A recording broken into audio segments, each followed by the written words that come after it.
One of the most requested videos that we've had is for a video going through the advised velocity ranges when programming in Mono Massive 2 for a realistic result. I think that's in part because Matt Gasker did a great video on programming ranges velocity-wise for his sample library. So that's basically what we're going to do now. I'm going to go through some programming that I've done and talk you through why I've chosen the velocity ranges that I have. Before we get to that, I do need to just flog this horse yet one more time about maximum velocity, 127. Those really, really hard hits, and why I don't think it's advisable to program using 127 as your default velocity. This is something which I think has come from some other drum sample programs in the past where one in particular I'm thinking of, you had to program at 127 to even get a rim shot on the snare drum. Anything less than that was not a rim shot. Or other programs where 127 simply wasn't as hard as we sample. And I have seen some people frustratedly commenting like, why are you giving us samples that are unusably hard? Why don't you just make 127 a bit less hard and then we can program at 127?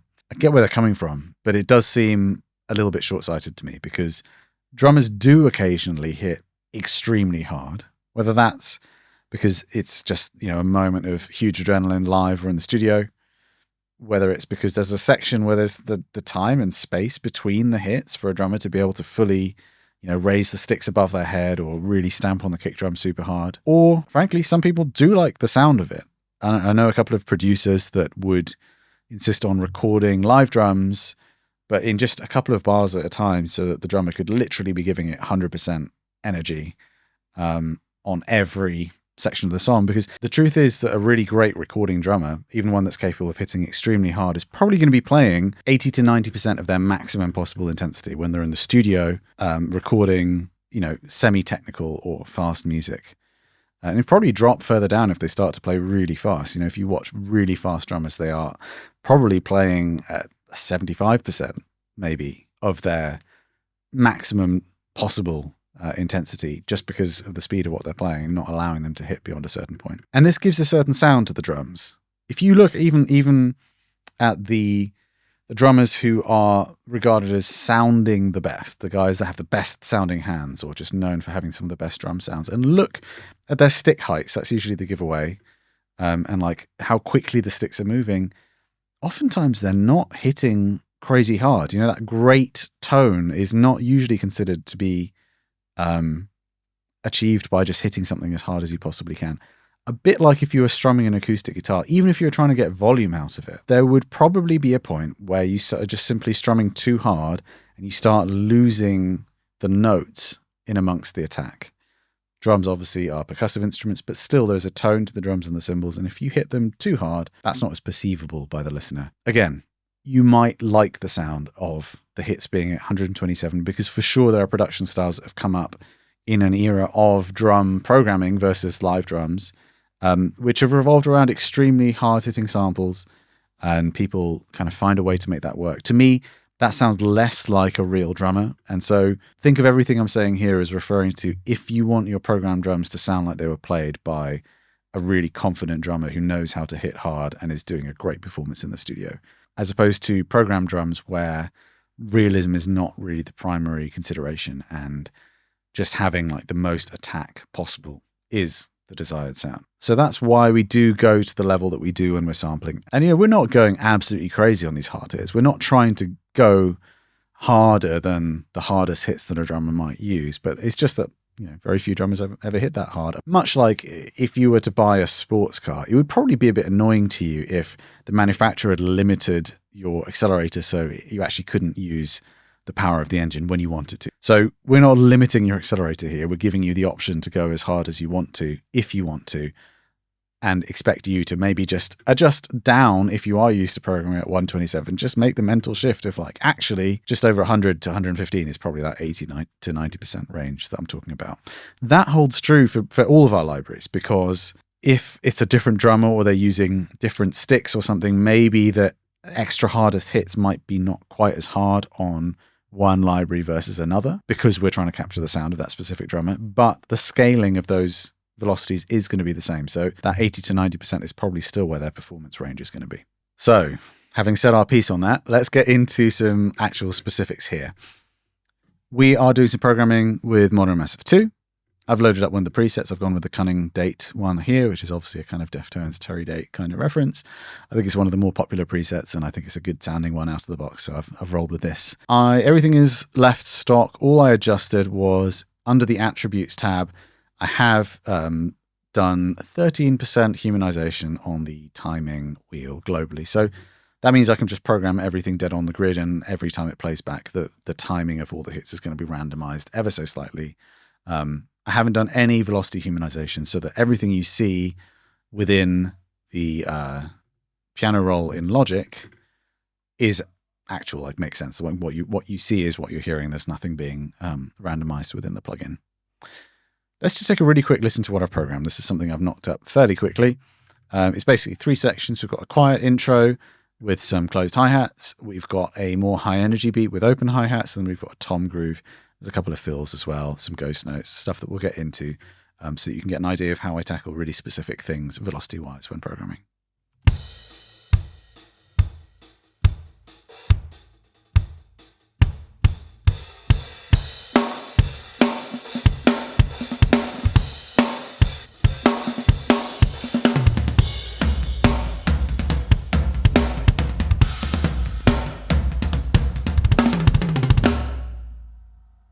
So let's dive in now and look at the first section, the first 4 bars. So this is intentionally a bit lower intensity, just building something up on the hi-hat. And there's a couple of interesting moments to highlight. But let's just take a look, first of all, at the kind of velocity ranges that I'm programming in. You can see that most of the harder hits are kind of falling within this kind of shade of green in Logic, which is about 85. That one's 84 specifically, 84 as well. The softer in-between hits, so these bits, the kind of ups of the stroke. So, a drummer would typically play this by hitting down, and then as they lift off, they get the second hit, are programmed at about 34. So they're right down in that kind of like 30 to 40 range, which for me is, that kind of like 30 to 40 area is what I think of when I think of a drummer who is doing a deliberate soft hit, not just letting the stick fall from a close distance, like something deliberately articulated, like a ghost note on the snare drum, or in this case, the ups on the hi-hat. But we do want it to be quite a kind of soft, fluttery sounding velocity. So yeah, that 30 to 40 range across pretty much all of the kit pieces is going to be that kind of, it's going to give you that kind of quality of the sound, that kind of flow, no matter which kit piece you're using. Something I do actually just want to highlight that's not about the velocities, about the articulation. This hi-hat part is played using the hat edge articulation. So I think it's tight edge. We sample tip and edge hits. This being the stick, this being the hi-hat. Tip, hitting directly with the tip of the stick onto the top of the hi-hat, versus edge hitting with a little bit of the shaft of the stick onto the edge of the hi-hat. Most drummers, most of the time, even when they're doing quite delicate, fluttery stuff, are actually using the edge of the hi-hat. It's more rare for a drummer to lift their hands and hit down onto the top. It is a really important sound. It's worth us including in the samples.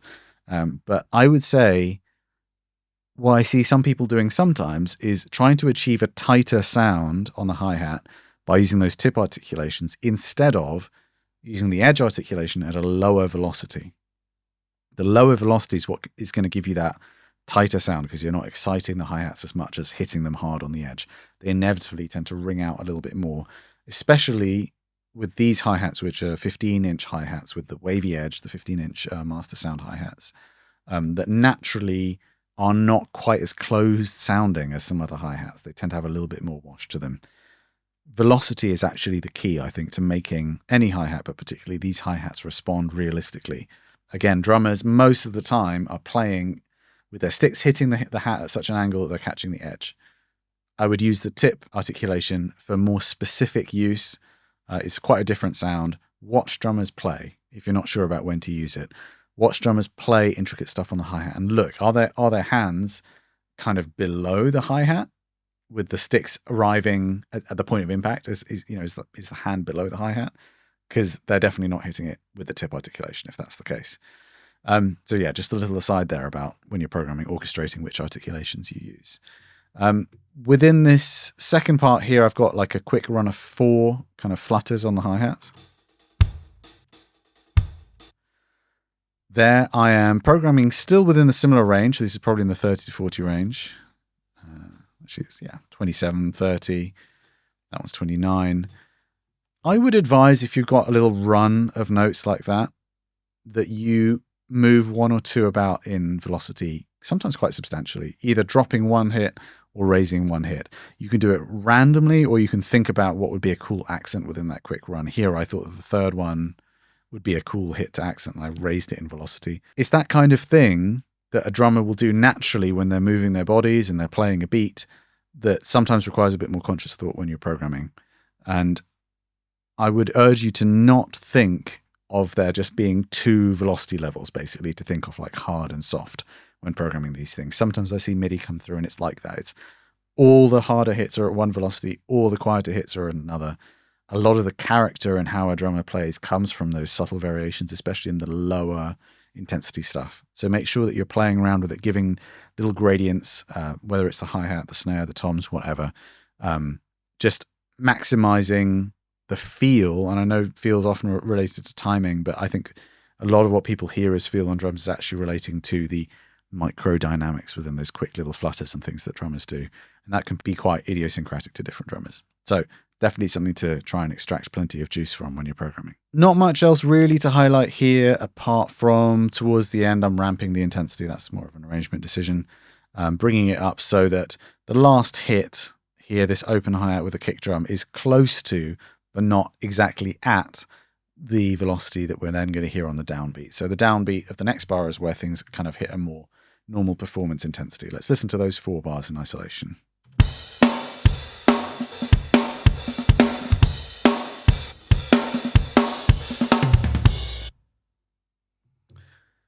So I think we're going to find, if we look at these velocities, that most of the hard hits are going to be falling within that 80 to 90% area that I was talking about. So they're going to be somewhere between the kind of low hundreds and 115, 116-ish kind of thing. Let's just check it out. So snare drum 115, crash 115. So that's kind of the peak that I've chosen within this programming. And that to me is still like an intense hit. If you hear that in isolation,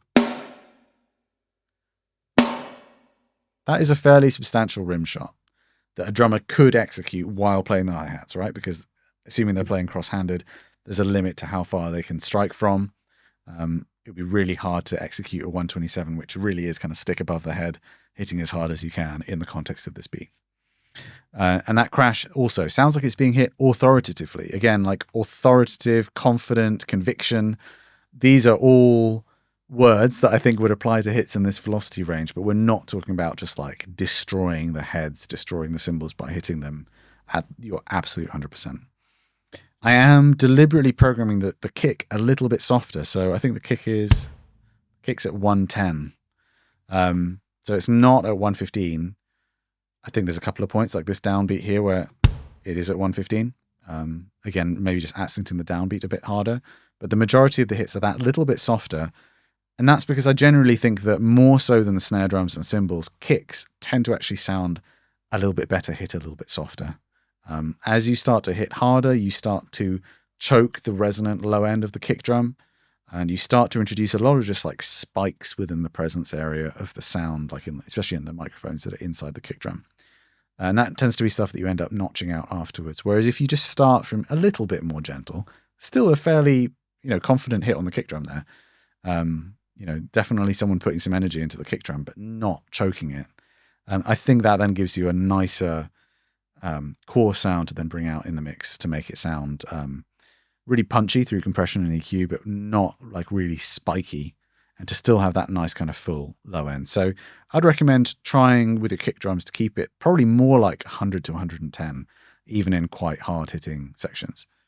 Again, your mileage may vary. That's just my opinion there. Ghost notes are hit at around 30 to 40. This is a little rough here. These 3 in a row. I've gone lower because if a drummer's doing that, then it tends to be that they're pretty much just letting the stick drop onto the drum head from quite a close distance. It's not what I was describing before of like an intentional kind of hit, albeit a soft one, which would be more like a ghost note or those ups in the hi-hat pattern. So here I'm actually dropping back into that like 10 to 20 range. Note the hi-hats are actually softer than everything else. That's partly because I think that, again, hi-hats tend to sound a bit better when they're not being trashed too hard. They tend to have a nicer kind of sustained quality to them. When you hit hi-hats really hard, they tend to, that immediate impact of the top cymbal into the bottom cymbal tends to actually shorten the sustain over time. When it's hit a little bit softer, they tend to actually have like a nicer kind of glossier sound. So here I'm programming at 102-ish for my hits. Also, drummers just tend not to hit their hi-hats super hard. If you actually watch them, good drummers this is, most of the time their stick heights are not really high when they're hitting on the hi-hats. They tend to be more controlled. Again, I just think that tends to sound better. Note on this little section here where there's a hi-hat choke, a hi-hat bark, followed by a couple of softer hi-hats that kind of flutter into the next hit. I guess there's a point here to be made that's a bit more general, which is that I see people programming in such a way that they achieve like perfect hit-to-hit clarity. So they are often using harder velocities in order to have like a very defined attack and make every hit very audible.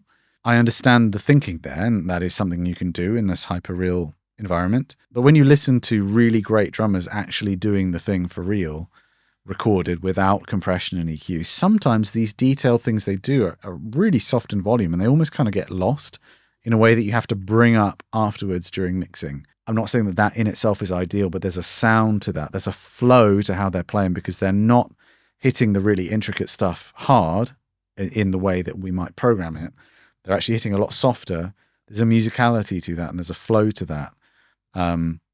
I think that something that's often missing in modern programming and even modern mixing and production is an insistence on making everything perfectly audible rather than leaving a little bit of mystery, allowing some things to exist slightly within the shadows, which I think, one, sounds more natural.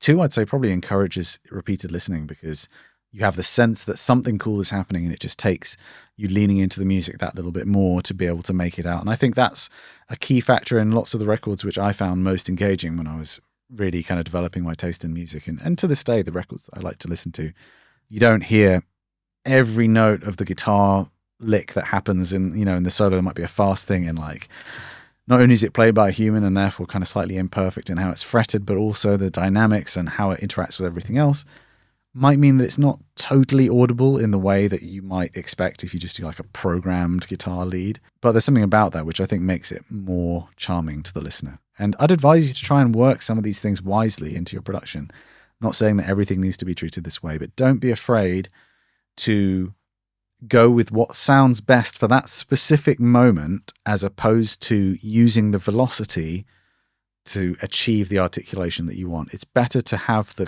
sound of the instrument be more real, more flowing, more natural, and then figure out how to bring that out in the mix, I would say.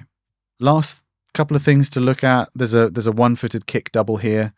When a drummer does this for real, oftentimes that first hit is not just a bit quieter than the second hit. Sometimes the first hit in the microphones is actually quieter than the snare bleed into the kick microphone. Like sometimes when I'm working on real performances, it's actually difficult to spot the first hit in a single-footed double. Even with really good drummers, there is quite a big velocity swing, this kind of ba-ba sound.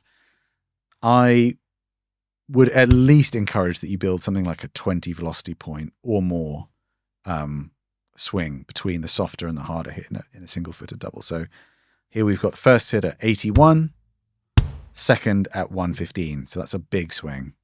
But it gives it the dun, that quality to it, especially once you've gone through your compression. I think that's really key to making one-footed doubles sound right. Also, when we come to the outro fill, be mindful that a drummer's unlikely to hit the accented hit of these three snares as hard as they're hitting their main backbeats in the middle of a beat. So firstly, bring down your maximum level within a fill. Secondly, sometimes it's just worth finagling the three velocities of these three hits. So start from something which is like a ghost note. That middle hit can really affect the feel of that ramp. Sometimes these things sound better when those first two are actually closer in velocity rather than them being equally spaced. So here you'll see the first hit's 30, second's 57, third is 100. So there's quite a big gap. The first two are 27 apart. Next one, a 50 higher. Sometimes you just have to go by ear, but to me that sounds like a real drummer playing that fill, where sometimes if I were to increase that middle one too much, it starts to sound like a programmed ramp. Actually still sounds pretty good. Context dependent. And then final point would be that these last two tom hits on the floor tom, I'd say it's generally worth alternating velocities within about a plus or minus 10 swing when you're doing something which would be played with two hands on one drum. Real drummers, again, even the most consistent drummers I've recorded still have fairly large swings between sequential hits. Not always. Some of them kind of have their certain tempos and moves that they can do where they really lock in and hit every single hit exactly the same. But I'd say if you want something that sounds like a real drummer, because actually some of those incredibly consistent real drummers end up sounding more like programmed drums. If you want programmed drums that fly under the radar and that people don't necessarily think are programmed, I would advise building in this variation, particularly within tom fill. So here, this final tom fill is going 100 for the first, 90 for the second. So there's that 10-point swing. And that sounds like... It also makes sense because a drummer is probably at that point buffering ahead to thinking about the downbeat that's about to come. You'll see it happen all the time that drummers will do a tom and snare build, let's say, into a downbeat. The last couple will actually start to decline in intensity before the downbeat, both because of the physicality of having to move up to the cymbals or whatever, but also because they're kind of just thinking ahead to the downbeat. And that's something which I find with even the best drummers in the world. So certainly before a downbeat, if the downbeat's going to be strong, you kind of expect a couple of hits before that to slightly decline in velocity. If I were to make that exactly the same, so 100-100, let's see what that sounds like. It still sounds good, don't get me wrong, but that would be a very consistent drummer that executed that. Whereas I feel like kind of doing 100 and then 90 again has a certain flow, just a real quality to it. I don't know how else to describe it. That to me starts to make me feel like I'm hearing a real drummer tracking in front of me rather than something that's just been programmed. So that's that section. Let's move on to the last section, which is the tom groove.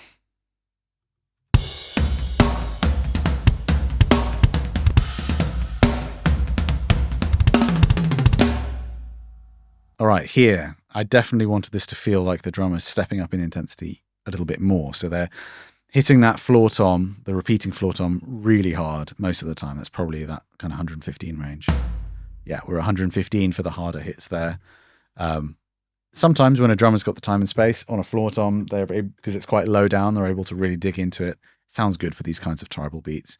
I would be encouraging a real drummer if I was in a session in a production capacity to hit them nice and hard so it sounds punchy in the way that does. Again, making sure that we're alternating quite a lot.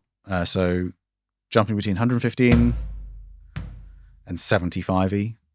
So like a 30 velocity point swing there. That feels about right to me for that kind of part. Again, we've got a kick double with a fairly large variation between the first and the second, which to me sounds natural in the way that this wouldn't, or even that's starting to sound right, but for me it needs to come kind of all the way down to here to feel like a real drummer doing that as a single-footed double. Note these hits where I've got sequential hits, 16ths on the toms, I've brought down even the harder hits within that just to account for the fact the drummer's hitting more stuff. They tend not to hit quite as hard. And finally, in the final fill, you'll see there's a kick triple. You see that happening all the time when drummers do kick triples. It tends to be like this quick ramp from the first to the third. And same again with a quad. You are not looking for those to be all programmed the same velocity. Even if you're bringing down the velocity so that, to account for the fact the drummer is playing a bit faster, I still think you need that ramp for it to sound realistic. And you can see here also every other hit on the toms for the most part is considerably softer in a way that is making that sound like a real kind of flow through the toms. Kind of focusing around, about 100 for the harder hits, 100 to 101 there on the snare, with the softer hits being around kind of 80-ish. I think one mistake that people make with tom fills with programming is often programming just too hard on them. Most drummers, when they're playing a fill, are not hitting crazy hard unless they're doing single isolated hits on toms. But if they're doing like a run through the toms, then it tends to be more like they are fixing their forearms almost in position and doing most of the work from the wrists and fingers.